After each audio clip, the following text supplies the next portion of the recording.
I started calling my grandmother by her first name when I was 13. It was the summer before Grandpa died, and Dad and I were spending the month of July with them in Woodacre, California. They owned a cedar-shingled cottage there, where they'd go for weekends and vacations. And after Grandpa retired from Berkeley, they moved into it permanently. My grandmother was an artist who was known primarily for her paintings and photographs. She was always mentoring a few art students, and one of them had a show opening in San Francisco during our visit.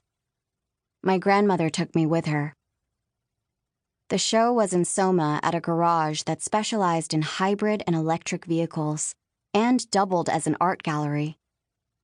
A red plug-in Prius was elevated on a lift at the back of the garage, which had the cleanest polished concrete floors I'd ever seen. I had expected to see paintings hanging on the walls, but this artist made wire sculptures. They hung from cables that stretched across the space, twirling slowly in the air like graceful dancers made of silver mesh. Other sculptures were installed on stands scattered across the floor. Most were abstract in form, but some resembled female bodies or animal-like shapes. Arms and tails extended, or elongated heads that seemed to look at you, even without eyes. I was the youngest person there. As soon as we arrived, my grandmother was pulled away by a stranger, and then another one. And after a few minutes of awkwardly hovering a few feet away, I retreated to the rear of the garage by the Prius. Nearby, 2 couches were arranged around a sky-blue shag rug, and I sat down by myself while more people came through the garage's huge open doors. I could see the traffic whooshing by on Mission Street in the dusk. As Saturday evening settled into Saturday night, growing shadows blurred the city's hard edges and turned them into soft focus suggestions. I had been to plenty of art galleries before, but not a Saturday night opening, and I dressed up for it in a teal and white sundress, along with a carefully applied coating of lip gloss. Sitting on that sofa, I felt grown up. Almost. I lost track of my grandmother in the gathering crowd. It was mostly women, mostly casually dressed in jeans and tees or tank tops, sneakers or boots, along with a smattering of all-black ensembles. Many of them had bare arms covered with tattoos, flowers or pinup girls, or intricate abstract designs. A couple of women, one with pink hair, sat across from me on the other couch and set down small paper plates of cheese and grapes, while they toasted each other with clear plastic cups of white wine.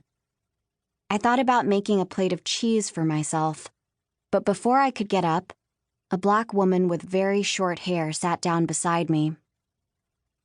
"This seat's not taken, is it?" she asked. "No," I said. "Thanks." She held a plate of cheese and grapes, too, but instead of wine, she had a small bottle of Pellegrino. She twisted it open and took a sip. I could see the brown skin of her scalp, where her hair was faded in on the sides.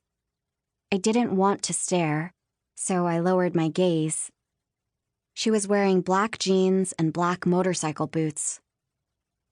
"Joan West is supposed to be here tonight," the woman said. "Have you heard of her?" I looked up.